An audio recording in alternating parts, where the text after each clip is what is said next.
پانی کا کیا نکلے گا بھائی؟ پانی ہے تو بہ رہا ہے، بہتا رہے گا، پانی ہے جو نظر سے آ رہا آتا رہے گا، ایک وقت ایسا آئے گا جس کی جان نکل جائے گی۔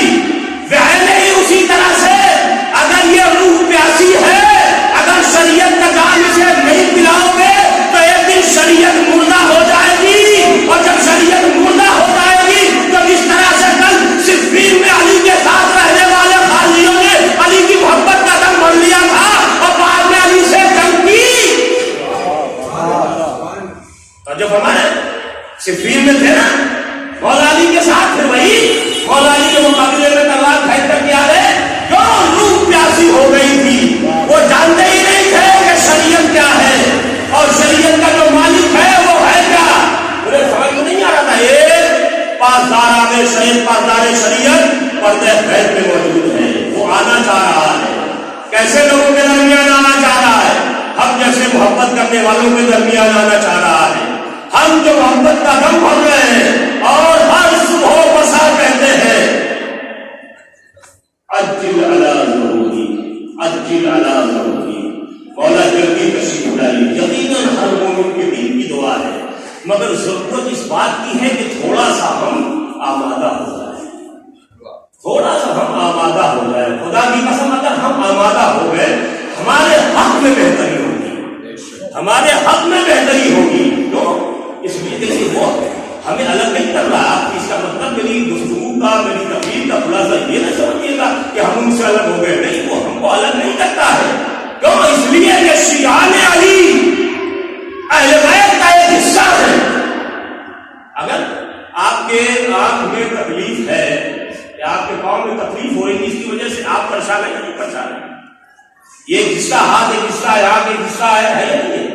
اگر آپ میں کبھی کچھ چلا جائے تو تکلیف شروع ہو جاتی ہے، جس کی وجہ سے پورا وجود پریشان ہو جاتا ہے۔ لیکن کیا کبھی دیوانے سے آپ نے یہ کہتے ہوئے سنا کہ میں آپ کی وجہ سے پریشان ہوں اس لیے اپنے آپ کو دبا رہا ہوں؟ آج دباتا نہیں ہے، اس کا علاج کرتا ہے، اس کے درد کا علاج کرتا ہے، درما کرتا ہے تاکہ یہ صحیح ہو جائے۔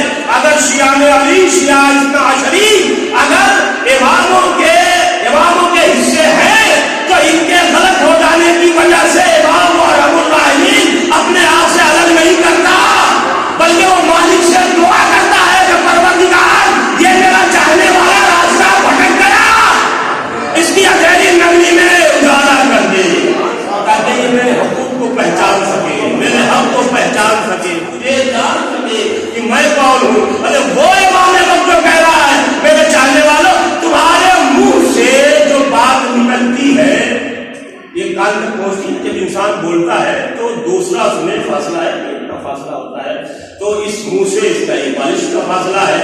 ہم فرماتے ہیں کہ اس سے پہلے کہ یہ بات تمہارے کان تک پہنچے میں سنتا ہوں، میں سنتا ہوں۔ مطلب کیا ہے کہ صرف بات نہیں، کچھ عمل بھی اگر کرتے ہو تو میں دیکھتا ہوں، ہے نا، وہ عمل بھی کرتے ہو تو میں دیکھتا ہوں، میں سمجھتا ہوں۔ لہذا ضرورت اس بات کی ہے کہ تم صحیح عقیدے کے ساتھ ہمیں پہچانو، ہمیں جانو، دنیا کی ساری مصیبتیں تم سے ختم ہو جائے گی۔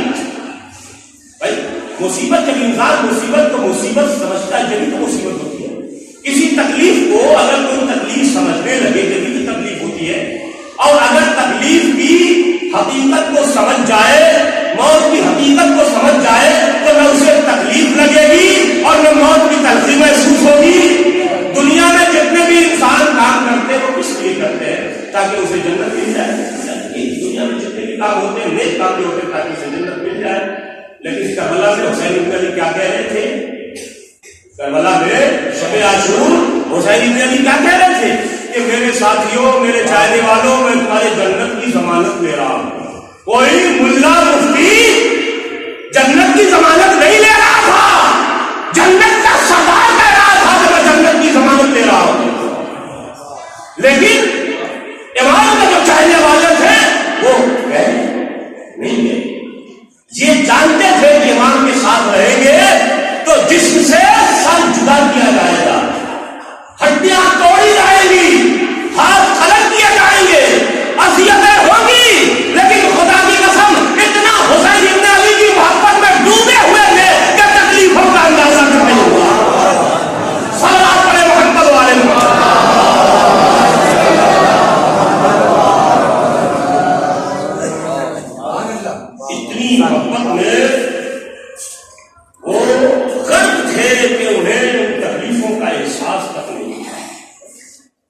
لہذا اگر ہم اپنے امام سے محبت کر رہے ہیں، امام کا دم بھر رہے ہیں، تو اور اچھی لگا ضروری کہتے ہیں، اس کا مطلب یہ ہے کہ ہمیں اپنے امام کے لیے آمادہ ہونا چاہیے، ہمیں اپنے امام کے لیے آمادہ ہونا چاہیے۔ دیکھیے وقت کتنا نازک ہے، سبھی لوگ جانتے ہیں، یہ ایسا دور نہیں ہے کہ کوئی بات کسی سے چھپی رہ جائے، اتنا نازک دور سے ہم اور آپ گزر رہے ہیں، اور اس سے بڑے نازک دور سے ہماری بچے آنے والی جو نسلوں کو گزرے گی۔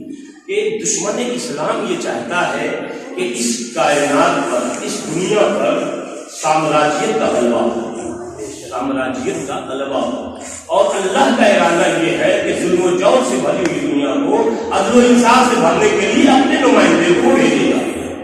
یعنی جو جنگ کل تھی حضرت آدم علیہ السلام اور ابلیس کے درمیان، حضرت آدم علیہ السلام اور ابلیس کے بیچ جو جنگ تھی، وہ جنگ آگے بڑھی تو موسیٰ اور فرعون میں تبدیل ہوئی۔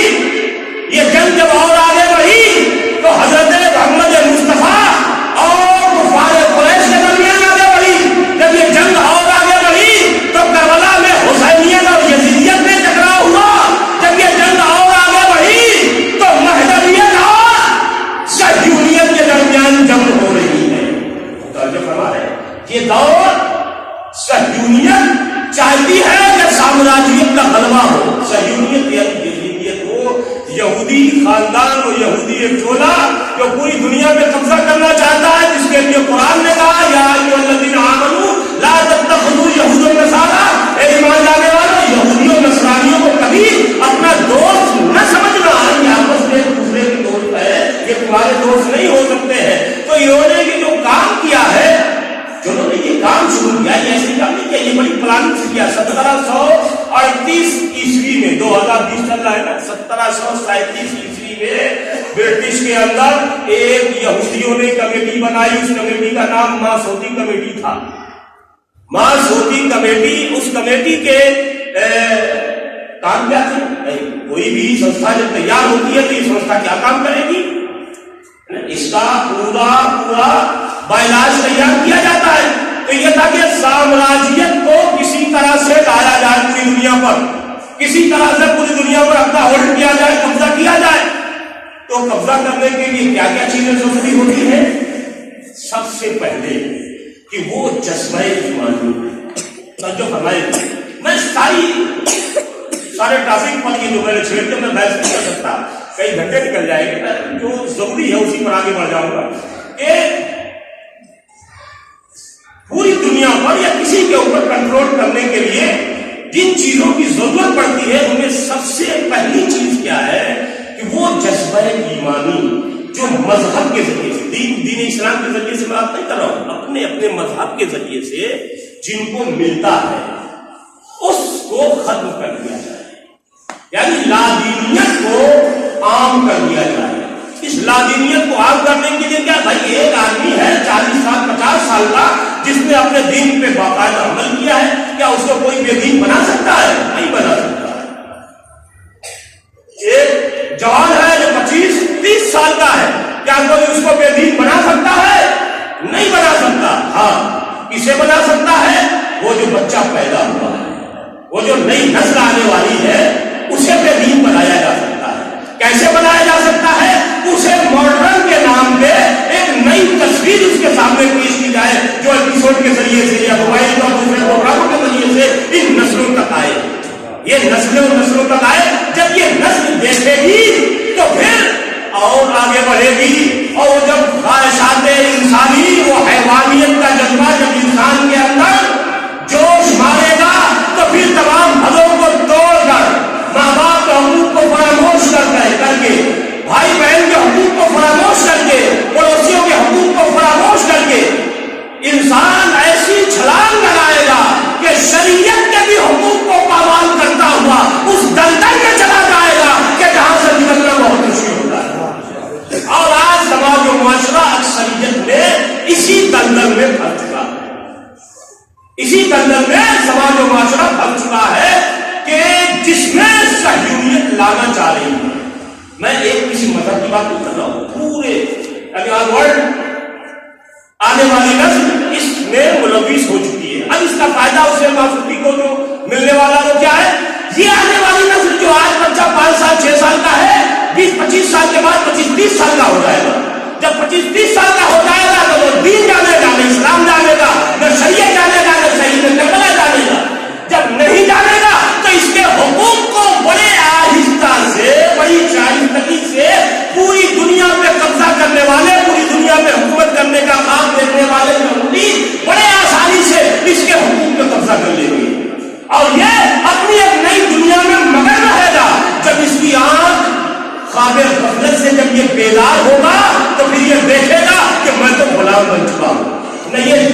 نتیجہ نہ دنیا کا ہوگا اور نہ یہ آخرت کا ہوگا. تو پوری دنیا میں اس طرح سے یہ کام کیا جاتا ہے. دوسری چیزیں کیا ہے کہ اکنامی.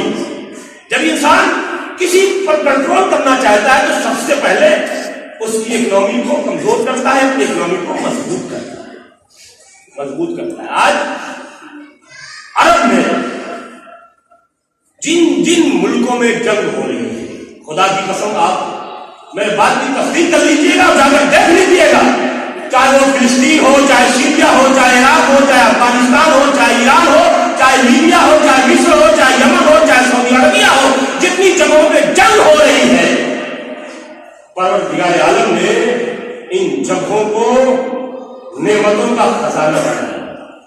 کیوں نعمتوں کا خزانہ بنایا ہے؟ کہا یہیں پر انبیاء مبعوث ہوئے, یہیں پر انبیاء نبی یہیں پر آئے. جب یہاں پر نبی آئے ہیں تو یہیں پر مسلمان لا الہ الا اللہ کی صدا بلند کرنے والا زیادہ ہوگا. تو اسے مقصد بنا دیا ہے, نعمتوں کا مقصد ہے, اور جسے یہ عرب کہتے ہیں آراز نیل و فرات. تو جب ہمارے آراز نیل و فرات, دریائے نیل اور دریائے فرات کے کنارے جتنے بھی ملک آباد ہیں وہیں پہ جنگیں ہو رہی ہیں, وہیں پہ امریکہ قبضہ کرنا چاہتا ہے, وہیں پہ یہودیت چاہتی ہے کہ قبضہ کر لے. آج سے تقریباً 60-70 سال پہلے 1948 میں 14 مئی 1948 میں جب اسرائیل نے قبضہ کیا تل ابیب کے اوپر, تو اس کی بھی سوچ یہی تھی کہ اس عرب ملت کے اندر بیٹھ کر اچھے طریقے سے مسلمانوں کے حاکموں کو کنٹرول کیا جا سکتا ہے. تیل, گیس, ڈیزل, پیٹرول, جتنے بھی انسان کے ترقی کے ذرائع ہیں, خداوند عالم نے وہ تمام ذرائع آراز نیل و فرات میں پیوست کر دیے ہیں کہ یہاں کا مسلمان اس سے فائدہ اٹھائے گا. لیکن مسلمانوں کی بدقسمتی یہ, اور جو فرمانے میں اصل گفتگو پہ آ رہا ہوں کہ مسلمانوں کی بدقسمتی یہ کہ جس اللہ کے نبی نے فرمایا کہ ہر مرد عورت مسلم پر علم کا حاصل کرنا فرض ہے, اور مسلمانوں میں اتنے کم پڑھے لکھے, اتنے جاہل کہ اللہ کی تمام نعمتیں ان آراز نیل و فرات میں, سعودی عربیہ میں, کویت میں اور دوسرے ملکوں میں, لیکن ان نعمتوں کے نکالنے کا ہنر نہیں, اور نعمتوں کو نکال کر اسے استعمال کرنے کا طریقہ نہیں پتا. اگر آج نکالنے والا تیل کو کوئی ہے تو انڈیا کے انجینئر ہے, ریفائن کرنے والا ہے انگلینڈ کا ہے. دوسری جگہ مسلمانوں تمہیں یہ کی چیزیں کیوں نہیں آئی؟ اس لیے کہ تم جاہل ہو, اس لیے کہ تم نے اپنے نبی کی بات کو مانا نہیں. اللہ نے اپنا حق کو پورا کر دیا. آج UNO اقوام متحدہ یہ کہہ رہا ہے کہ اس طاقت نے مسلم ممالک میں 75% دولت ادھیر دی ہے. یعنی 100 روپئے میں اگر پوری دنیا میں 100 روپئے ہیں دولت کے نام پہ, تو 75 روپئے اسلامی ممالک میں ہیں. لیکن آج کیا اسلامی ممالک اس سے فائدہ اٹھا رہے ہیں؟ نہیں اٹھا رہے. کیوں؟ اس لیے کہ انہوں نے پہچانا ہی نہیں, انہوں نے جانا ہی نہیں. تو جب پہچانا نہیں, تم نے اپنے حقوق کو نہیں پہچانا, تو وہ نجات دہندہ جو انسانیت کا نجات دہندہ ہے, جب وہ آنے والا آ رہا ہے جس کا ہم اور آپ دم بھر رہے ہیں, تو بڑی کم تعداد میں صحیح مدد ہے. تو کربلا میں تو محتاج تھے, انہوں نے اپنے امام کو پہچانا. اگر آج بھی ہم تعداد میں کم ہے تو معرفت امام کے ساتھ اگر ہم دعا کر دیں اور امام آئے, تو جس طرح سے کل کربلا میں 61 ہجری میں یزیدیت بے نقاب ہوئی, تو آج صرف بے نقاب نہیں ہوگی, یزیدیت اور صہیونیت کا خاتمہ ہو جائے گا. کیوں خاتمہ ہوگا؟ اس لیے کہ اس کے بعد کوئی دوسرا نجات دہندہ آنے والا نہیں ہے. یہی وہ نجات دہندہ ہے جو ختم کر دے گا. تو دو یہ چیزیں جس پر ایک نامی نے کنٹرول کیا, اس کے بعد بچوں کی تربیت, بچوں کے اور اصول و ضوابط کو تبدیل کر دو. جن مذہب و اسلام کے نام پر, جس مذہب کے نام پہ انہیں قوت ایمانی ملتی تھی, اسے ختم کر دو. تو یہ کام آج آپ دیکھیں, نام مسلمان ہے, کسی بھی مسلمان سے آپ پوچھ لیں کہ بھائی اسرائیل آج سے تقریباً 3 ہفتے پہلے 2 ہفتے پہلے تک کبھی بھی ان کی مجاور سعودی عربیہ آ کر مسلمانوں کے خلاف کسی بھی شہزادے سے یا وہاں کے راشٹرپتی سے گفتگو نہیں کر رہا. جو کچھ بھی بات ہوتی تھی وہ فون کے ذریعے سے بات ہوتی تھی. لیکن ابھی 12-13 دن ہوا ہے اس نے باقاعدہ آ کر سعودی عربیہ کے اندر محمد بن سلمان سے ملاقات کی. جس دن ملاقات کی اسی رات میں ایران میں فخر زادہ کا قتل ہو رہا ہے، شہادت ہو رہی ہے اسی رات میں. فلسطینی مسلمانوں کے حقوق کو پامال کرنے کے لیے اس نے سگنیچر کر دیا، دستخط کر دیا اور اپنی حمایت کا اعلان کر دیا. مجھ کو اس کی حمایت پہ تعجب نہیں ہے. دنیا یہ کہتی ہے کہ دور معاویہ میں جمعے کی نماز مجھ کو پڑھائی گئی، تاریخ میں درج ہے، علماء بیان کرتے ہیں، میں بھی پڑھ چکا ہوں، میں بھی مانتا ہوں.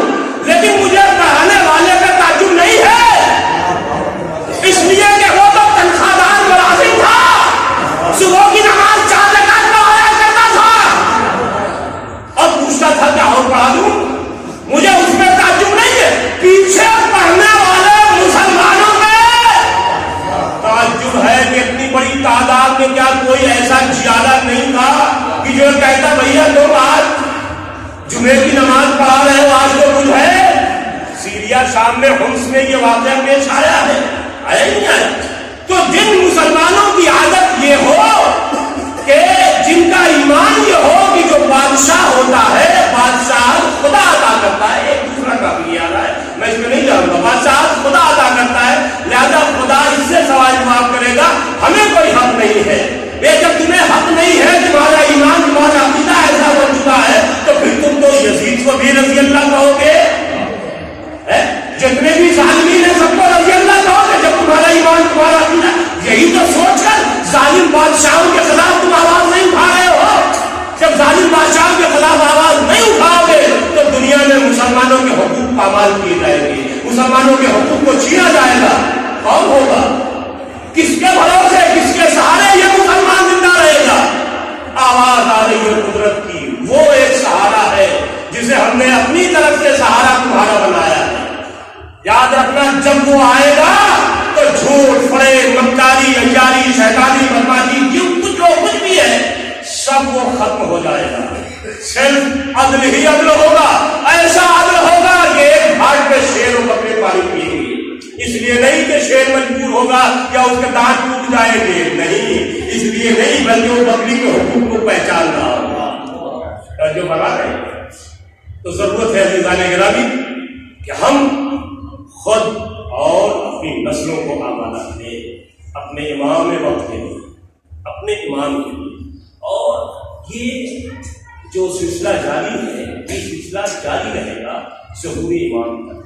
ظہور امام کے بعد ہی جو خون بہے گا، جو جنگیں ہوں گی، وہ حق و باطل کے نام پہ جنگ، جس کے دل میں ذرہ برابر ہے. اچھا یہ ایسا نہیں ہے کہ انتظار کرنے والے جو منتظر ہیں صرف منتظر پہ ایمان لائیں گے، ایسا بھی نہیں ہے. بہت سے ایسے لوگ ہوں گے کہ جن کو امام کے آنے سے پہلے امام کے بارے میں علم نہیں ہوگا، لیکن جب امام آ جائیں گے جب انہیں پتا چلے گا تو کسی اور قوم و قبیلے مذہب و ملت سے ہوں گے، لیکن وہ امام کے ہاتھ میں جا کے بیعت کریں گے، امام کے ہاتھ میں جا کے بیعت کریں گے. بہت سے ایسے ہوں گے جو انتظام کرنے والے ہوں گے کہ جب امام آ جائیں گے تو امام کو جھٹلائیں گے اور ان کے مقابل میں تلوار لے کر کھڑے ہو جائیں گے، ان کے مقابلے میں تلوار لے کر کھڑے ہو جائیں گے، وہ امام کے ہاتھوں قتل کیے جائیں گے.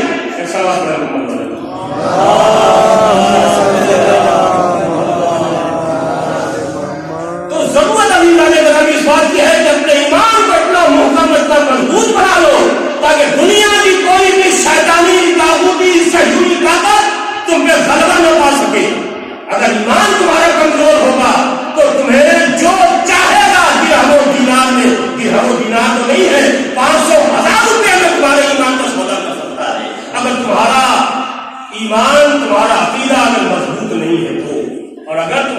اعتقاد و عقیدہ مضبوط ہے تو خدا کی قسم دنیا کی تمام طاقتیں ایک طرف ہو جائیں گی. طاقتوں کو چھوڑ دیجیے, دنیا کی نعمتوں لذتوں کو چھوڑ دیجیے. وہ انعامی جنت جو انسان کے عمل کی بنیاد میں ملنے والی ہے, جسے محشر میں جن کے اعمال کو توڑ کر خدا نے دینے کا وعدہ کیا ہے, اس جنت کا بھی ٹھکرا دے گا. جنت دینے والا حسین ابن علی ہوگا, کہے گا مولا میں آپ کے قدموں میں جان دوں گا, میں جنت کے لیے تھوڑی زندہ رہوں گا. اگر انسان کا اس طرح کا ہے تو پھر انسان کو کامیاب ہوگا. اور اگر انسان سراسر ایمان اگر کمزور ہے تو پھر یہ یاد رکھیے گا کہ اسے یہ کوفے میں پیسر سعد جو تھا, پیسر سعد یعنی سعد کا بیٹا, سعد ابن ابی وقاص کا بیٹا, اس کی رسول اللہ کے ساتھ کیا قرابت تھی,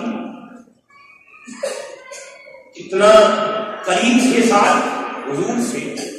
ایک بات کی طرف اشارہ کرتا ہوں, توجہ فرمائیں گے, آپ کو اندازہ لگ جائے گا, مجھے بیان کرنے کی ضرورت نہیں. اتنے قریب تھے کہ کربلا میں جتنی بھی فوجیں یزید رہی ہو, مجھے نہیں پتا, تاریخ میں اختلاف ہے, 30,000 سے لے کر کم سے کم زیادہ سے زیادہ 9 لاکھ تک فوج کا تذکرہ ملتا ہے. جتنی بھی رہی ہو, ان تمام فوجیوں کے درمیان شہزادی زینب نے جب بھائی کو دیکھا تو مدد کے لیے کسی اور کو نہیں کہا, بلکہ ایک جملہ کہتی ہے, ایک پیسے ساتھ فرق دیکھ رہا ہے. بھائی مصیبت میں انسان کسے کیا کرتا ہے, جسے تھوڑا بہت قریب ہوتا ہے اسے کہتا ہے ساتھ.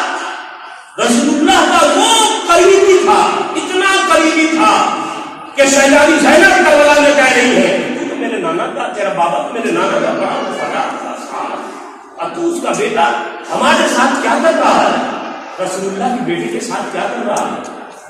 اس سال کا بیٹا جب کوفے میں ابن زیاد آیا, دیکھیے گا ایمان کی طاقت کتنی مضبوط ہوتی ہے, خدا کی قسم آپ اندازہ نہیں لگا سکتے. اگر ایمان کمزور ہے تو لاکھوں کی تعداد میں ہو جائے گا, انسان چھپ چھپ کی زندگی گزار لے گا, لیکن سب بلند کر کے جذبہ ایمانی میں ساتھ زندگی نہیں گزار سکتا. کوفے میں جو اتنے زیادہ آیا تھا کل تعداد 12 تھی, 12 لوگوں کی تعداد میں اتنے زیادہ کوفے پہنچا, پورے کوفیوں کو کنٹرول کر لیا اس نے.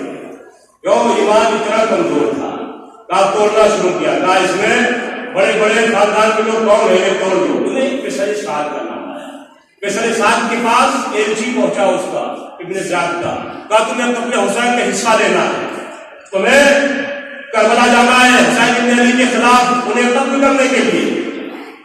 پیسر سعد نے کیا کہا, استغفر اللہ, نعوذ باللہ, یہ کیسا کام, یہ تو ہو ہی نہیں سکتا کہ میں خون حسین سے اپنے ہاتھ کو رنگین کر لوں اور جہنم بول لوں, یہ تو ہو ہی نہیں سکتا. سراسر اس نے انکار کر دیا.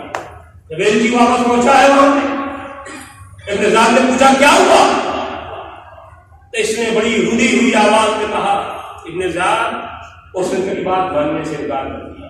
اس نے بہت زور سے قہقہا لگایا اور ہنسا, بہت زور سے قہقہا لگایا اور ہنسا.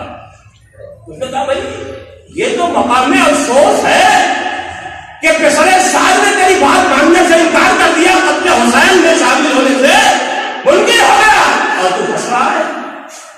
میں اس لیے ہنس رہا ہوں کہ اس کے ایمان کا جائزہ لینا چاہتا ہوں, دیکھتا ہوں وہ کتنا بڑا مومن ہے. شک کے اندھیرے میں جب رات کا پردہ کوفے پہ چھا جائے تو حکومت کی طرف سے ایک صندوق لے کے جائے, اس کے سامنے کھول کر پھر وہی بات کہنا جو دن کے اجالے میں کہی تھی. خدا کی قسم, جب دن کے رات کے اندھیرے میں جب اس کے ایلچی کو صندوق لیے ہوئے پیسر سعد کے گھر آئے اور جب کھول کے کہتے کو یہ انعام آیا, اگر شامل ہو جاؤ گے تو کہتا ہے کہ مجھے کچھ سوچنے کا موقع دو. کیا سوچا اس نے, کہا یہ جو سودا ہو رہا ہے یہ تو نقد سودا ہے, ابھی انکار کروں گا تو نقصان ہوگا, ہاں کروں گا تو فائدہ ہوگا.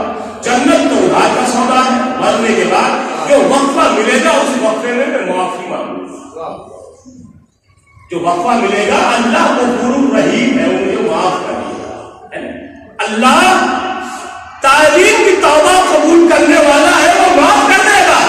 یہ سوچ اس نے کہا جاتا ہے تو ٹھیک ہے، میں قتل حسین میں شامل ہوں گا.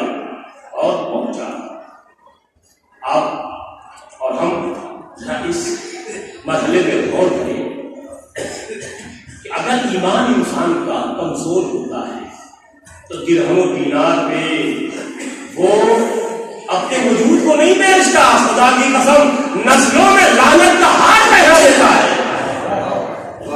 وہ کیا چاہ رہا تھا؟ زندگی چاہ رہا تھا، وہ دولت چاہ رہا تھا، عزت چاہ رہا تھا، بادشاہ وقت کا قرب چاہ رہا تھا، اور اللہ سے بھی ہمدردی چاہ رہا تھا، اہل بیت سے بھی ہمدردی چاہ رہا تھا. کیا اسے یہ چیزیں ملی؟ کیا اسے یہ چیزیں ملی؟ بھائی کربلا سے بچ کے آیا تو کیا محتاج سے بچ سکا؟ توجہ فرمائیں. کیا اسے زندگی اس کے کام آئی؟ کیا اسے استغفار کرنے کا موقع تو میں کہوں گا ہی نہیں.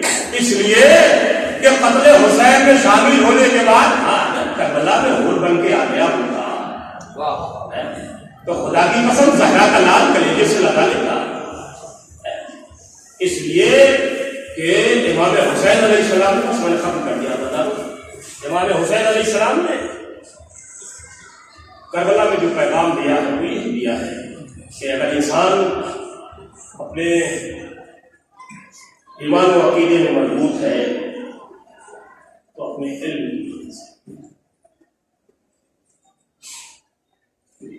دینی معلومات کی وجہ سے اس دنیا کی حقیقت کون بتائے گا؟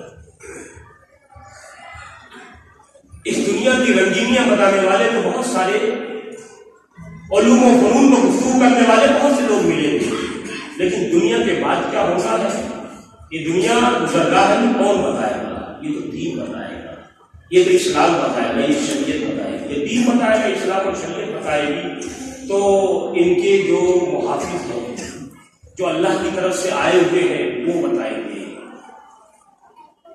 کہ تمہیں پروردگار عالم نے جو یہ دین دیا ہے، یہ دین تم سے کس بات کا متقاضی ہے، کس بات کا تقاضا کر رہا ہے، تمہیں کیا کرنا چاہیے. تم کہیں سے بھی اپنے ذاتی کام کو دین کے کام میں شامل نہ کرو. حسین ابن علی کربلا پہ میسج دے رہے ہیں اس مجلس کے مسائل کو پڑھنے کے لیے جن مرحومین کے لیے یہ مجلس منعقد کی گئی ہے ان کے پسماندگان نے کہا ہے کہ شہزادی فاطمہ کے مسائل کو اگر ابھی 2 منٹ کے بعد پھر اپنے اصل موضوع پر آ کر مسائل کو کربلا میں امام حسین علیہ السلام کیا سبق دے رہے ہیں، کیا سمجھانا چاہ رہے ہیں. 4 مرتبہ کہہ رہے ہیں حل من ناصر من سلطان، حل من قدس مجھے سنا، حل من معین مجھے سنا، ہے کوئی تم نے جو ہماری مدد کرے. تو اذان صبح کے بعد تو مولا حسین آپ کی اس استغاثہ کا مطلب سمجھ میں آ رہا ہے. اذان صبح کے بعد ابھی کوئی شہادت نہیں ہوئی اور آپ ان افواج یزید سے آپ کہہ رہے ہیں کہ ہے تم نے کوئی تمہیں مدد کرے. پھر حضرت ابو آئے، امام حسین علیہ السلام نے گلے لگایا، پورا واقعہ. کچھ دیر اور گزری نہیں، امام حسین علیہ السلام نے کہا اصحاب باوفا میں کچھ شادی شہید ہوئے. پھر امام نے کہا ظہر کے وقت کہا، امام نے آخری مرتبہ اصل عاشور کہا جب حضرت علی اس پر شہید جب کوئی نہ بچا. زہرا کا لال یقین کا رہا پشت فرس پہ جگمگا رہا تھا. پتا تھا کیوں جگمگاتا، لرزہ ہوتا بدن میں جگمگاتا کیوں نہیں؟ اس لیے کہ عام روایتیں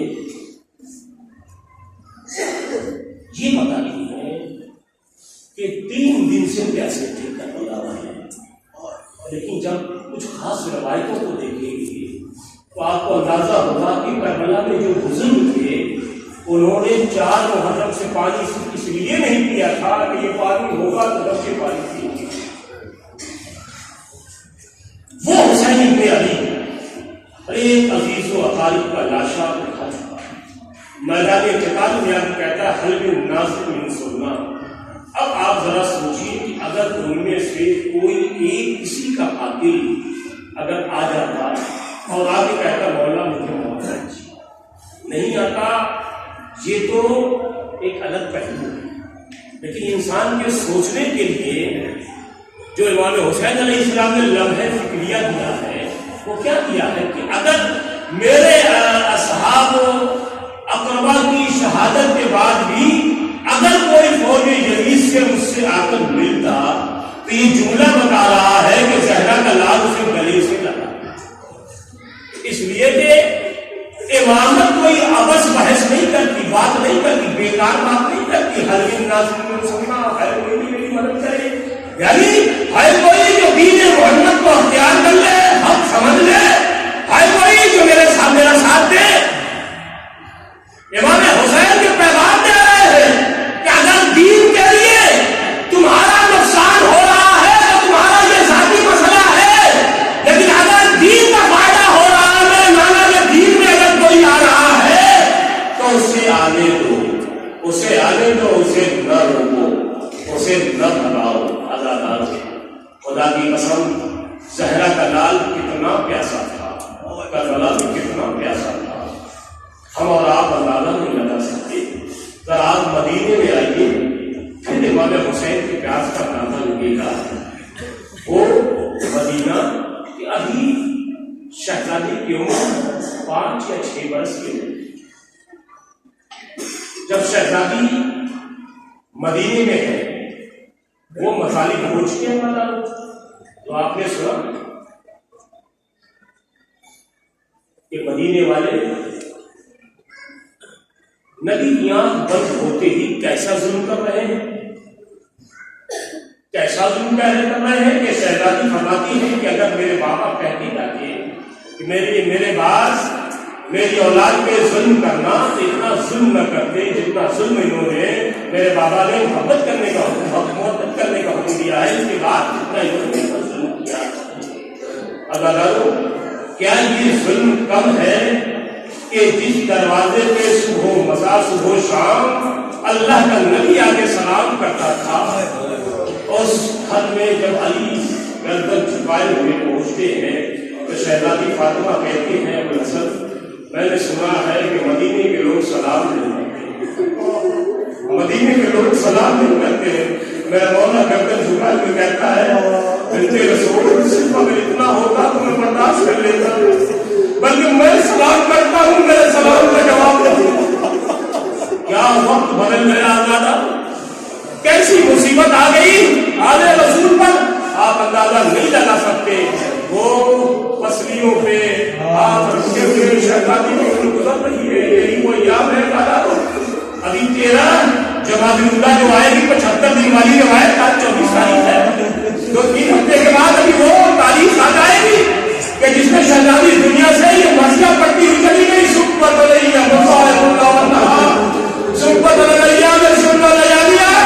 بابا آپ کے بعد اس پر اتنی مصیبتیں پڑی کہ اگر یہ مصیبتیں دنوں میں پڑتی تو رات میں تبدیل ہو جاتی. کیسی مصیبت پڑی ہے دادا کہ آپ نے سنا ہے کہ کوئی 18 برس کی عمر میں کسی کے بال سفید ہوتے ہیں، کہ آپ نے سنا ہے کہ 18 سال کے سن میں کسی کی کمر خمیرہ ہو جاتی ہے. نہیں دادا یہ واحد زہرا ہے، واحد زہرا ہے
کی اور تحریر کی آواز آتی رہے سمجھنا میں زندہ ہوں. جب آواز آنا بند ہو جائے تو سمجھنا میں اللہ کی بارگاہ میں پہنچ گئی ہوں.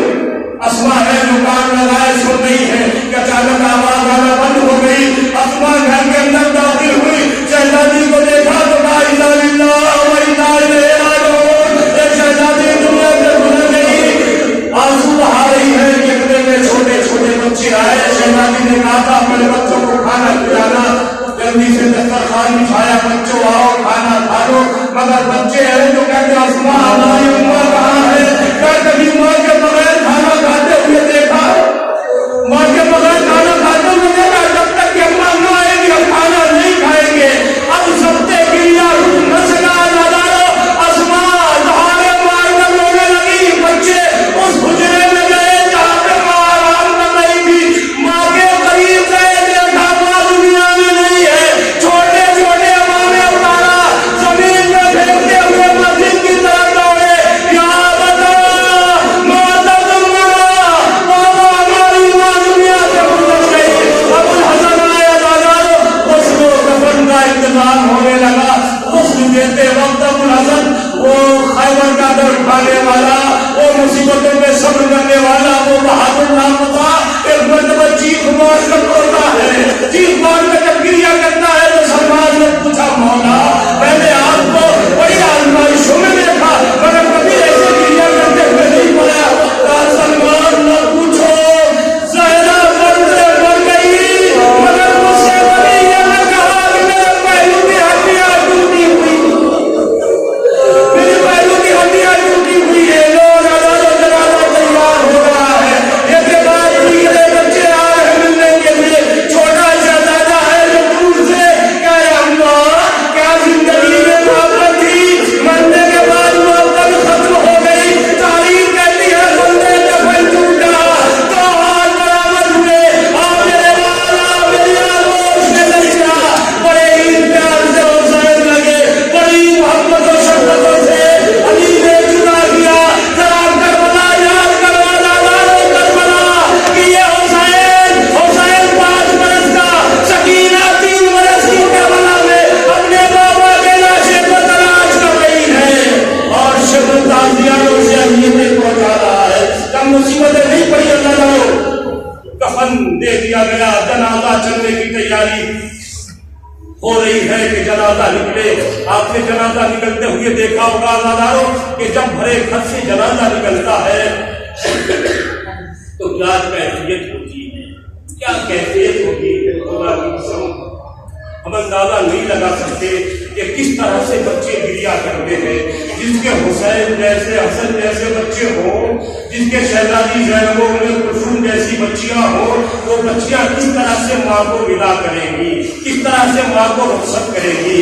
علی ہے جو جنازہ لیے ہوئے چل رہے ہیں, بہت مختصر لوگ ہیں جو جنازہ لیے ہوئے جنت البقیع کی طرف چلے. اداروں جنت البقیع میں جب پہنچے ہیں تو ایک پتھر کو ہٹایا, قبر برابر قبر نمودار ہوئی, قبر نمودار ہوئی.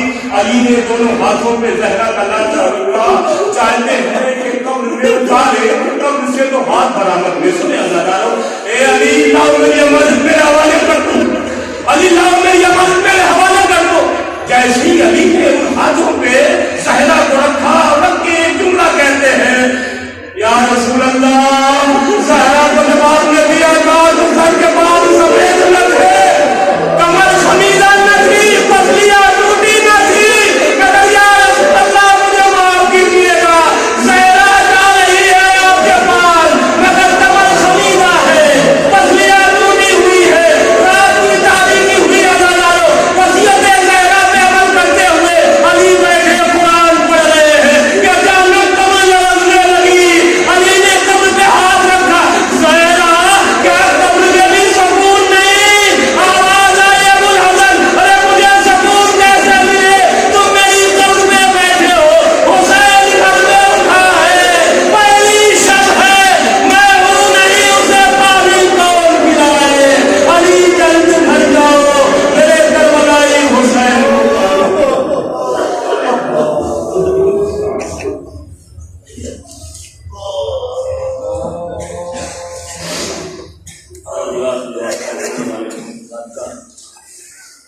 ہماری آنکھوں کو تمہارے رحم میں جلایا بڑے والے واسطے لوگ کا شہادت کا شان بیمار ہیں وہ شکایت والی صحیح کا ہمارے زمانہ اسلامی لائش